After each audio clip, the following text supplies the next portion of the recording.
بسم اللہ الرحمن الرحیم۔ محترم بھائیوں ساتھیوں، السلام علیکم ورحمۃ اللہ وبرکاتہ۔ ایک اور ویڈیو میں آپ سب دوستوں کو ویلکم کہتا ہوں۔ کہتے ہیں کہ ایک علاقے میں ایک ظالم سردار تھا جو کہ اپنے ظلم اور جبریت کی بنیاد پہ پورے علاقے میں مشہور و معروف تھا۔ وہ ظالم ذمہ دار اس علاقے میں غریب جو حاری تھے، رہنے والے لوگ تھے، ان سے بگار لیتا تھا اور بگار کے طور پر ان سے جنگل سے لکڑیاں کٹواتا تھا، اور وہی لکڑیاں وہ امیر لوگوں کے پاس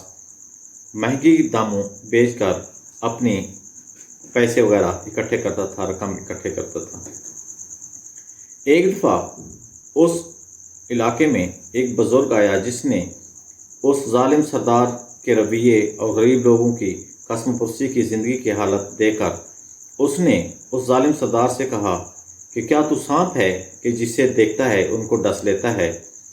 یا تو الو ہے کہ جہاں بھی بیٹھتا ہے اس علاقے کو، اس جگہ کو ویران ہی کر دیتا ہے۔ یہ غریب لوگ ہیں، کیا تمہیں اللہ تعالیٰ کی ذات سے خوف نہیں آتا کہ جو غیب کا علم جاننے والا ہے اور پوری کائنات کا مالک خالق بھی ہے اور قدرت بھی رکھتا ہے، کہ تو ان لوگوں سے مفت میں بگاڑ لیتا ہے، ان کی زندگی تو نے اجیرن بنا رکھی ہے۔ اس بزرگ کی باتیں سن کر اس ظالم سردار پہ کوئی اثر نہ ہوا، الٹا اس نے الٹی سیدھی باتیں کر کے بزرگ کو وہاں سے چلتا کر دیا۔ کہتے ہیں کہ کچھ دنوں کے بعد رات کے وقت آگ لگی اور اس کی آگ نے اس نے لپیٹ میں لے لیا کہ اس کے گھر،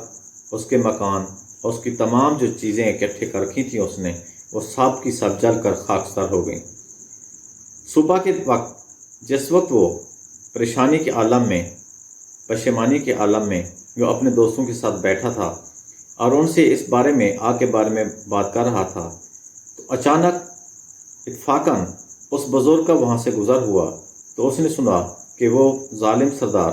اپنے ان دوستوں کو بتا رہا تھا کہ مجھے ابھی تک یہ نہیں معلوم ہو سکا کہ یہ آگ کس طرح اور کیسے لگی جس نے آنن فانن میرا سب کو جلا کر خاکستر کر دیا اور مجھے ایک پر آسائش زندگی سے کانٹوں بھری زندگی میں دھکیل دیا۔ اس ظالم سردار کی یہ بات سن کر وہ دانشور، وہ بزرگ، وہ فقیر، وہ درویش وہیں ٹھہر گیا۔ اس نے کہا کہ تمہیں معلوم ہونا چاہیے کہ تمہیں جو یہ سزا ملی ہے ان لوگوں کی آہ کی بنیاد پر ملی ہے، جو کہ ان کے دل سے آہ نکلی تھی تمہارے ظلم کی وجہ سے، تمہاری زیادتی کی وجہ سے۔ تمہیں معلوم ہونا چاہیے کہ مظلوم کی آہ جو دل سے نکلتی ہے وہ اثر رکھتی ہے، اور مظلوم کی آہ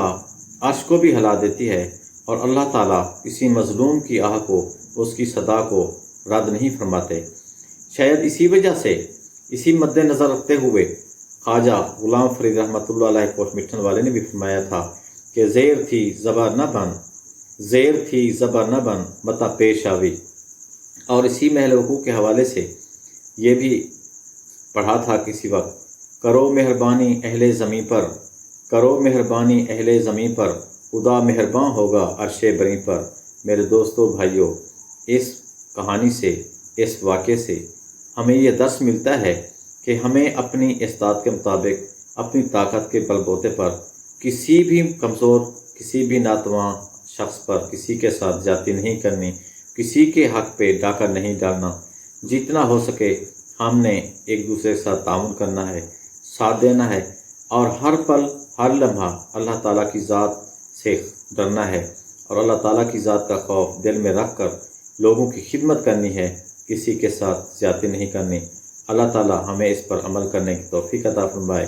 السلام علیکم ورحمۃ اللہ وبرکاتہ۔